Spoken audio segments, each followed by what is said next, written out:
Sentinel தீவு அமானுஷ்ய ஒரு பார்வை இருக்கு. இந்திய அரசு தான் அதை தடை செய்திருக்கிறது. இதுல தெற்கு தீவில் மக்கள் இல்ல, வடக்கு சென்டினல்ல தான் பழங்குடி மக்கள் இருக்காங்க. 1896ல அந்தமான் சிறையில் ஒரு தண்டனை கைதி தப்பி ஓடி ஒரு படகை தேத்திட்டு அதுல இருந்து வடக்கு சென்டினல் தீவுக்கு போறாரு. அவர் போய் பார்த்தீங்கன்னா அவர் தொண்டை வெட்டப்பட்டு உடல் முழுக்க அம்பு காயங்கள் ஏற்பட்டு அவர் இறந்து போறார். அப்போ அந்த வடக்கு சென்டினல் தீவு மக்கள் தான் அதை செஞ்சுருக்காங்க. அவங்க வெளியுலகத்துலேருந்து யார் வந்தாலும் அவங்க ஏற்றுக்கிறது இல்லை. இவர் ஒரு முறை இல்லை 2-3 முறை பக்கத்தில் போயிட்டு வந்திருக்கிறார். பக்கத்தில் போகும்போது தோத்திர பாடல்கள் பாடுவார். முதல் 2 முறை சென்டினல் மக்களே அவரை விரட்டிடுறாங்க. 3ஆம் முறை அவர் அத்துமீறி அந்த தீவில் இறங்கின பிறகு அவரை கொன்று புதைச்சிடுறாங்க. சென்டினல் தீவுக்கு பொருத்தி பார்க்கும்போது அங்கே அருகாமையில் கப்பல்கள் நிற்பதற்கு வழி இல்லை. நீங்கள் ஒரு சின்ன ஒரு ஃபிஷிங் போட்டில் போனீங்கனாலே அந்த பாறைகளில் மோதாமல் நீங்கள் படகை செலுத்துவது என்பது கடினம். ஒரு கிழக்கிந்திய கம்பெனியினோட ஹைட்ரோகிராஃபிக் ஆய்வு கப்பல் அவங்க இந்த தீவை பாஸ் பண்ணி போயிருக்கிறாங்க. அப்போ அங்கே மக்கள் நிற்கிறதெல்லாம் பார்த்துருக்குறாங்க. ஆனால் பக்கத்தில் போய் கப்பலை நிறுத்த முடியலைன்றதுனால அவங்க கடந்து போயிருக்கிறாங்க. இப்போ அந்த தீவில் எவ்வளவு மக்கள் வாழ்கிறாங்க. வெளி உலக தொடர்பே இல்லாமல் ஒரு பழங்குடி மக்கள் வாழ்ந்து வந்தாங்கன்னா எவ்வளோ பேர் இருப்பாங்க. அப்போ இந்த கணக்கீடுகளின் அடிப்படையில் அங்கே 80லேருந்து 150 பேர் இருக்கலாம், அதிகபட்சம் 500 பேர் இருக்கலாம். நேஷனல் ஜியாகிரபிக் அவங்க ஒரு டீம் அனுப்புகிறாங்க. அவங்க போகும்போது அந்த குழுவினுடைய தலைவர் பக்கத்தில் போட்டில் போகும்போது தீவு மக்கள் அம்பை எய்து அவர் தொடையில் அம்பு பாயுது. 2004 சுனாமி ஏற்பட்டது. அப்போ இந்த சுனாமியில் தாக்கப்பட்டு சென்டினல் தீவில் மக்கள் இறந்து போயிட்டாங்களா அப்படின்னு சொல்லி ஒரு ஹெலிகாப்டர் இந்திய அரசு அனுப்புது. அம்பை எய்து விடுறாங்க. அப்போ அதுலேருந்து என்ன தெரியுதுன்னா அந்த மக்கள் சாகலை.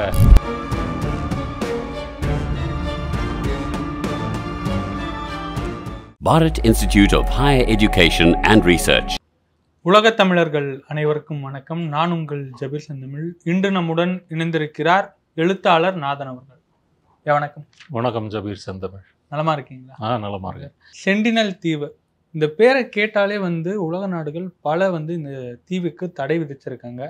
ஒரு அச்சம் மக்களிடையே எழுது. இங்கே போனவங்க யாருமே வரதே இல்லை அப்படின்ற ஒரு குற்றச்சாட்டும் இருக்குது. மக்கள் அங்கே செல்ல நிறைய நாடுகள் தடையும் விதிச்சிருக்கு. அதில் அந்த சென்டினல் தீவு அதில் உள்ளே இருக்கிற மர்மம் என்ன, ஏன் இந்த தீவின் மூலம் ஒரு அமானுஷ்ய ஒரு பார்வை இருக்குது உலக நாடுகள் மத்தியில்? ஆக்சுவலாக இப்போ சென்டினல் தீவுன்றது இந்திய அரசினுடைய உரிமைக்கு உட்பட்டது தான். இந்திய அரசு தான் அதை தடை செய்திருக்கிறது. நம்ம அந்தமான் நிக்கோபார் இருக்கு இல்லையா, வங்காள விரிகுடாவில், அதற்கு பக்கத்தில் இருக்கக்கூடிய தீவுகள் தான் இந்த சென்டினல் தீவுகள். அது வடக்கு சென்டினல், தெற்கு சென்டினல்னு 2 இருக்குது. இதில் தெற்கு தீவில் மக்கள் இல்லை, வடக்கு சென்டினல்ல தான் பழங்குடி மக்கள் வாழ்கிறாங்க. இப்போ பார்த்தீங்கன்னா உலகம் முழுவதும் மனிதகுலம் எப்படி தோன்றி பரிணாம வளர்ச்சியில் வளர்ந்து வந்தது, இதற்கு பல ஆய்வுகள் நீங்கள் டார்வின் காலத்துலேருந்தே விஞ்ஞானிகள் செஞ்சு வராங்க. சமீபத்தில் லேட்டஸ்ட் டெக்னாலஜி டெவலப்மெண்ட், அதனால் இன்னும் துல்லியமாக நமது வரலாற்றை நாம் அறிந்து கொள்ள முடியும். இப்போ நம்ம கீழடியில் இரும்பு ஆயுதங்கள் எடுத்துருக்குறாங்க. அதை கார்பனேட் ஆய்வு செய்ததன் மூலமாக 5000 ஆண்டுகளுக்கு முன்னாடி ஒரு பழமை நமக்கு தெரியுது. அப்போ மக்கள் என்ன கருவிகளை பயன்படுத்துகிறார்கள் அப்படின்றத தொல்லியல் ஆய்வில் நீங்கள் கண்டுபிடிக்கலாம். எந்த காலகட்டத்தை சேர்ந்தது அதையும் நீங்கள் கண்டுபிடிக்கலாம். 3வது ஒரு வழி என்னென்னா, இன்னமும் ஒரு பழங்குடி வாழ்க்கையில் இருக்கிறாங்க அப்படின்னு சொன்னால் அவங்க எந்த காலத்து மக்களாக இருக்கிறாங்க, அவங்க நவீன கற்காலமா, இரும்பு காலமா, செம்பு காலமா, அவர்களுடைய பழக்க வழக்கம் என்ன, உணவு பழக்கம் என்ன, அவங்களுடைய சமூக உறவுகள் எப்படி இருக்குது, அவர்கள் என்ன சடங்கு சம்பிரதாயங்களை பற்றி பின்பற்றுகிறார்கள், அவர்களுடைய வழிபாடு என்பது எப்படி இருக்கிறது, என்ன மொழி பேசுகிறார்கள், அந்த மொழி எந்த அளவுக்கு வளமுடையது அல்லது இல்லை, இதை மானுடவியலாளர்கள் ஆய்வு செய்கிறாங்க. இப்படி உலகம் முழுவதும் இருக்கக்கூடிய பழங்குடி மக்கள், அப்புறம் தொல்லியல் ஆய்வு, இதெல்லாம் சேர்ந்து வைத்து பார்க்கும் பொழுது தான் நாம் வரலாற்றுக்கு முந்தைய காலத்தையும் சரி வரலாற்றுக்கு பிந்தைய காலகட்டத்தை நாம் வந்து புரிந்து கொள்கிறோம்.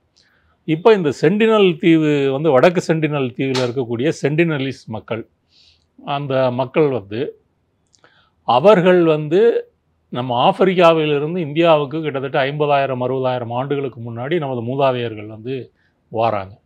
அப்படி வந்த ஒரு இதில் வந்து இன்றும் அதே பாரம்பரியத்தில் எந்த வெளியுலக தொடர்பே இல்லாமல் அவங்க வந்து வாழ்ந்துக்கிட்டு இருக்கிறாங்க அப்படின்னு வந்து சொல்லலாம். ஏன் இந்த வெளியுலக தொடர்பு இல்லாமல் போனது? நீங்கள் இதற்கு முன்னாடி வந்து பார்த்தீங்கன்னா யூரோப்பில் இருந்து உலகம் முழுவதும் கடல் வழி கண்டுபிடிக்கிறதுக்காக இந்தியாவுக்கு வாஸ்கோட காமா வந்தார். அப்புறம் மெஹல்லன் வந்து உலகை சுற்றி வந்தார். ஜேம்ஸ் குக்கு போயிருக்கிறாரு. அமெரிக்க வெஸ்புகி, கொலம்பஸ், இவங்க எல்லாருமே வந்து கிழக்கிந்தியாவுக்கு வழி தேடியும் புதிய உலகை கண்டுபிடிப்பதற்கும் பயணம் செய்கிறாங்க. அவர்கள் செல்லும் இடத்தில் ஏதாவது ஒரு தீவு தட்டுப்பட்டுச்சுன்னா அந்த தீவுக்கு பக்கத்தில் வந்து கப்பலை நிறுத்த முடியும் என்றால் அவர்கள் அந்த தீவுக்கு ஒரு விசிட் போயிட்டு வந்து வருவாங்க. இப்படி உலகம் முழுவதும் இப்படி தான் வந்து ஆஸ்திரேலியா கண்டுபிடிச்சாங்க. இப்படி தான் ஆஸ்திரேலியாவுக்கு பக்கத்தில் இருக்கக்கூடிய பல தீவுகளை வந்து கண்டுபிடிச்சிருக்கிறாங்க. அதே போல் வந்து இதை வந்து நம்ம வந்து சென்டினல் தீவுக்கு பொருத்தி பார்க்கும்போது அங்கே வந்து அருகாமையில் வந்து கப்பல்கள் வந்து நிற்பதற்கு வந்து வழி இல்லை. ரெண்டாவது, அது கப்பல் வழித்தடத்துலையும் அந்த தீவு வந்து இல்லை. இது வந்து வெளி உலக தொடர்பு இல்லாமல் போனதுக்கு முக்கிய காரணம். ஏன்னா அங்கே வந்து கடலில் வந்து பார்த்திங்கன்னா சின்ன சின்ன பாறைகள் வந்து அதிகம். நீங்கள் ஒரு சின்ன ஒரு ஃபிஷிங் போட்டில் போனீங்கனாலே அந்த பாறைகளில் வந்து மோதாமல் நீங்கள் வந்து படகை செலுத்துவது என்பது வந்து கடினம். இந்த காரணத்தினால் மட்டும்தான் சென்டினல் தீவு வந்து வெளியோட துண்டிக்கப்பட்டது. நீங்கள் பழைய பிரிட்டிஷ் ரெக்கார்டெல்லாம் எடுத்து பார்த்தீங்கன்னா 1771 கிபி 1771 ஒரு கிழக்கிந்திய கம்பெனியினோட ஹைட்ரோகிராஃபிக் ஆய்வு கப்பல் அவங்க வந்து இந்த தீவை பாஸ் பண்ணி போயிருக்கிறாங்க. அப்போ வந்து அங்கே மக்கள் நிற்கிறதெல்லாம் பார்த்துருக்குறாங்க. ஆனால் பக்கத்தில் போய் கப்பலை நிறுத்த முடியலைன்றதுனால அவங்க வந்து கடந்து போயிருக்கிறாங்க. இப்போ அந்த தீவில் எவ்வளவு மக்கள் வந்து வாழ்கிறாங்க? 2011 சென்சஸ் வந்து நம்ம இந்தியாவில் வந்து நேராக வீடு வீடாக வந்து எடுத்தாங்க. இப்போ வடக்கு சென்டினல் தீவில் போய் அப்படி எடுக்க முடியாது. அப்போ தோராயமாக ஹெலிகாப்டர்லேருந்து அதை வந்து பார்த்து அதன் பிறகு வந்து மானுடவியலாளர்கள் வந்து ஒரு கணிப்பு வச்சுருக்கிறாங்க. வெளியுலக தொடர்பே இல்லாமல் ஒரு பழங்குடி மக்கள் வாழ்ந்து வந்தாங்கன்னா எவ்வளோ பேர் இருப்பாங்க? அப்போ இந்த கணக்கீடுகளின் அடிப்படையில் வந்து அங்கே வந்து 80லேருந்து 150 பேர் இருக்கலாம், அதிகபட்சம் 500 பேர் இருக்கலாம், இப்படின்னு ஒரு மதிப்பீடு வந்து செஞ்சுருக்காங்க. அந்தமான் நிக்கோபார் தீவுகளில் வந்து இந்த சென்டினலிஸ் மக்கள் மட்டும்தான் இருக்கிறாங்களா அப்படின்னா இல்லை. அங்கே வந்து ஓங்கே, ஜாரவா அப்படின்னு நிறைய பழங்குடி மக்கள் வந்து இருக்கிறாங்க. அவர்களெல்லாம் ஒத்துமையாக தான் இருப்பாங்களாங்க? அவங்கெல்லாம் வெளி உலகத்தோட தொடர்பு வந்து ஏற்பட்டு விட்டது, வெளி உலகத்தோட கலந்துட்டாங்கன்னு வச்சுக்கலாம். இவங்க வந்து சென்டினல் தீவில் இல்லை, இவங்க வந்து வேறு தீவுகளில் வாழக்கூடியவங்க. அந்த பழங்குடி மக்கள் வந்து கலந்துட்டாங்க. அவங்களுக்கு இப்போ வெளி உலகம் என்ன, இன்னைக்கு இருக்கிற பொருட்கள், வசதிகள், இது எல்லாமே வந்து தெரியும். ஆனால் இந்த வடக்கு சென்டினல் தீவு மக்கள் மட்டும் வெளி உலகத்தோட தொடர்பே வந்து இல்லை.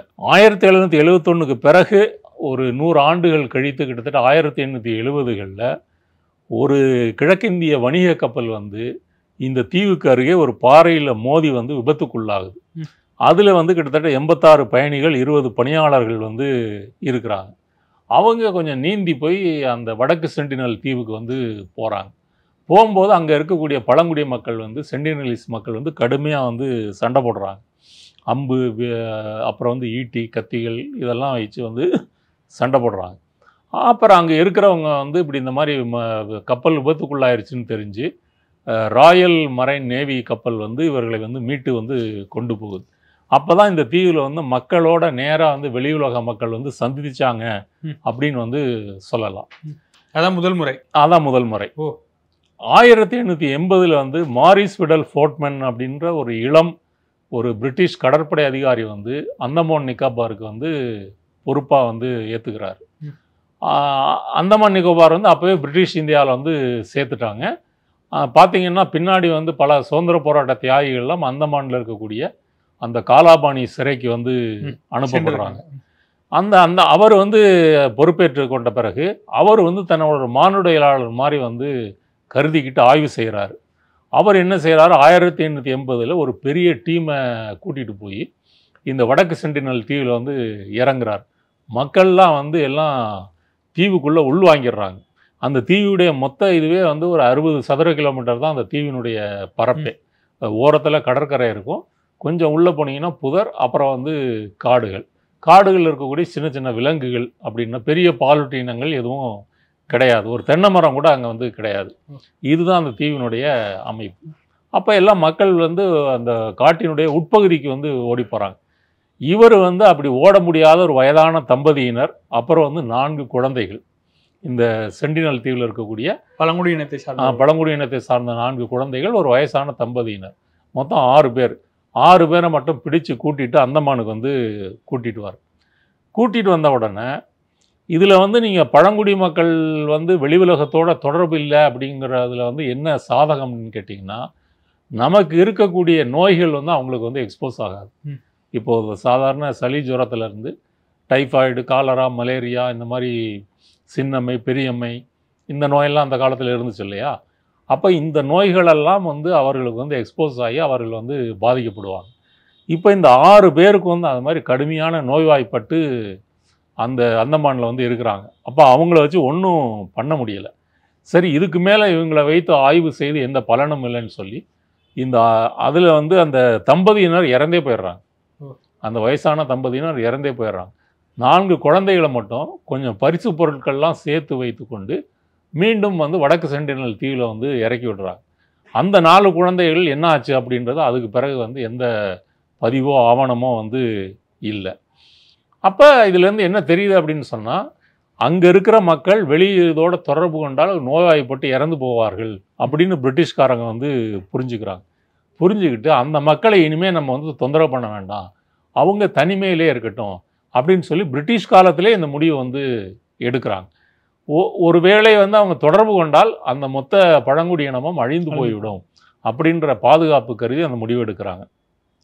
1896 வந்து அந்தமான் சிறையில் வந்து ஒரு தண்டனை கைதி, அவர் வந்து ஒரு தண்டனை காலனியிலிருந்து தப்பி ஓடுறாரு. தப்பி ஓடி ஒரு படகை வந்து தேத்திட்டு அதிலிருந்து வடக்கு சென்டினல் தீவுக்கு வந்து போகிறார். அவர் போய் பார்த்தீங்கன்னா அவர் வந்து தொண்டை வெட்டப்பட்டு உடல் முழுக்க அம்பு காயங்கள் ஏற்பட்டு அவர் வந்து இறந்து போகிறார். அப்போ அந்த வடக்கு சென்டினல் தீவு மக்கள் தான் அதை வந்து செஞ்சுருக்காங்க. அவங்க வெளியுலகத்துலேருந்து யார் வந்தாலும் அவங்க வந்து ஏற்றுக்கிறது இல்லை. தம்முடைய உலகத்துக்கு வந்து அவர்கள் தொந்தரவு பண்ண வர எதிரிகளாக தான் அவங்க வந்து பார்க்குறாங்க. இப்படி பிரிட்டிஷ்காரங்க முடிவு பண்ண பிறகு கிட்டத்தட்ட 100 ஆண்டுகள் கழித்து 1970கள் வாக்கில் இந்திய அரசு என்ன செய்யுதுன்னா, திரிலோக்நாத் பண்டிட் அப்படின்னு ஒரு மானுடவியலாளர், அவர் தலைமையில் வந்து இந்த வடக்கு சென்டினல் தீவு மக்களை பற்றி வந்து ஆய்வு செய்யணும் அப்படின்னு முடிவு செய்து வந்து அனுப்புகிறாங்க.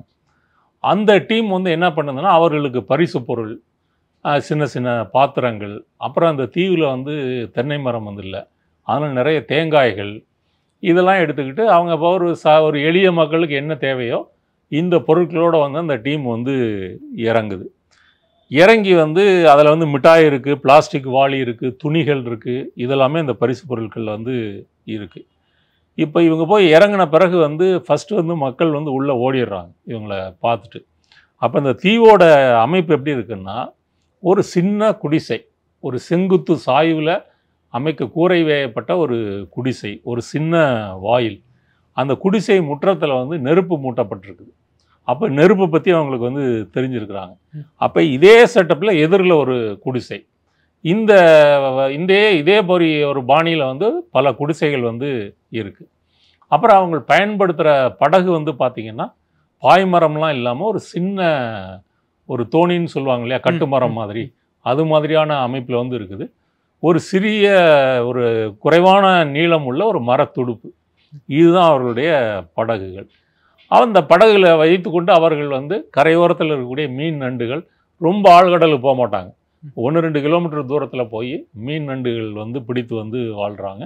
அப்புறம் தீவில் இருக்கக்கூடிய பழங்கள், கிழங்குகள், கடற்பாசிகள், ஆமை முட்டை, காட்டுப்பன்றி போன்ற சிறு விலங்குகள், இதெல்லாம் அவங்களுடைய உணவாக வந்து இருக்குது.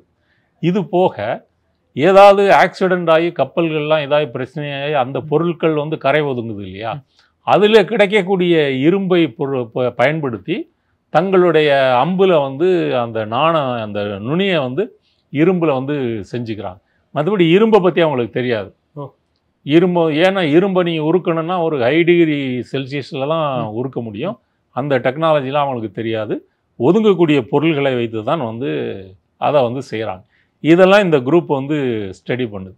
மற்றபடி அவங்க யார், அவங்க வந்து இன்னும் கற்கால கருவிகளை ஏன் வந்து பயன்படுத்துகிறாங்க, அவங்களுடைய மொழி வந்து என்ன, அவங்களுடைய உலகப் பார்வை வந்து என்ன, இது எதுவும் வந்து கண்டுபிடிக்க முடியல. இப்படி தொடர்ந்து சில முறை பண்டிட் டீம் வந்து முயற்சி பண்ணுது. முயற்சி பண்ணி இந்த இவங்க கொடுத்த பரிசு பொருட்கள் மக்கள் வந்து எடுத்துக்கிறாங்க. அது எல்லாத்தையுமே எடுத்துக்கிறாங்க. ஆனால் இவர்கள்ட்ட வந்து பேச முயற்சிக்கிறதோ அல்லது வந்து தொடர்பு கொள்ள முயற்சிக்கிறதோ அது வந்து செய்யலை. ரொம்ப முயற்சி பண்ணிங்கன்னா ஓடிடுறாங்க. இல்லை இன்னும் ப்ரெஷர் பண்ணிங்கன்னா ஆமாம் கோபம் அடைந்து வந்து அவர்கள் ஆயுதங்களை எடுத்துகிட்டு வந்து வந்துடுறாங்க. இந்த பண்டிட் குழு பார்த்துக்கிட்டு இருக்கும்போது 1970 வந்து நேஷனல் ஜியாகிரபிக் அவங்க ஒரு டீம் வந்து அனுப்புகிறாங்க. நேஷனல் ஜியாகிரபிக் இந்த மாதிரி வைல்ட் லைஃப், பழங்குடி மக்கள் இதெல்லாம் வந்து எக்ஸ்ப்ளோர் பண்ணக்கூடிய ஒரு அறிவியல் ரீதியான ஒரு நிறுவனம். அவங்க போகும்போது அந்த குழுவினுடைய தலைவர் பக்கத்தில் போட்டில் வந்து போகும்போது தீவு மக்கள் வந்து அம்பை வந்து எய்து அவர் தொடையில் வந்து அம்பு பாயுது.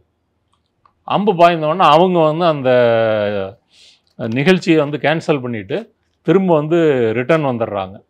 1975 வந்து நாடு கடத்தப்பட்ட ஒரு பெல்ஜிய மன்னர் அவர் இந்தியாவுக்கு வந்து அந்தமானுக்கு போய் அவர் வந்து வடக்கு சென்டினல் தீவுக்கு வந்து போகிறதுக்கு முயற்சி பண்ணுறாரு.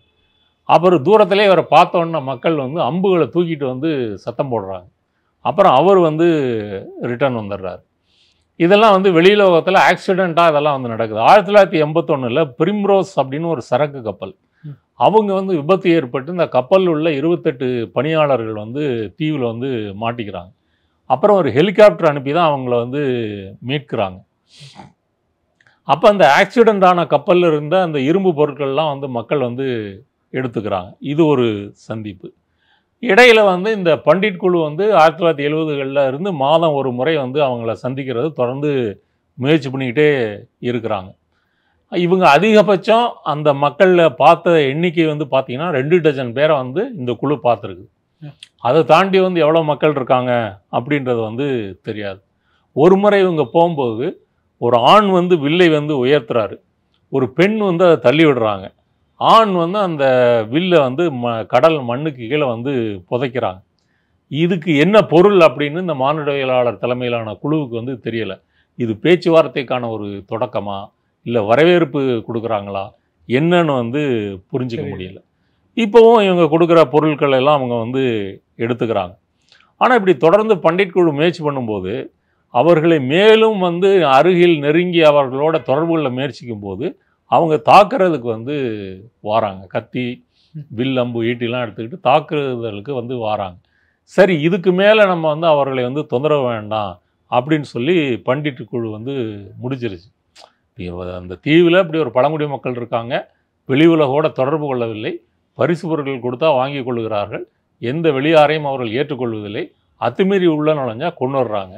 சரி, இவங்களை அப்படியே விட்டுருவோம் அப்படின்னு சொல்லி 1996 வந்து இந்திய அரசு என்ன முடிவு பண்ணுதுன்னா, இனிமேல் இந்த மானுடவியலாளர் குழுவை வந்து அனுப்ப தேவையில்லை, ஏன்னா இது வரைக்கும் அனுப்பின எல்லா தோல்வியெல்லாம் முடிஞ்சதுனால இனி வந்து தேவையில்லை அப்படின்னு சொல்லி வந்து முடிச்சிடுறாங்க.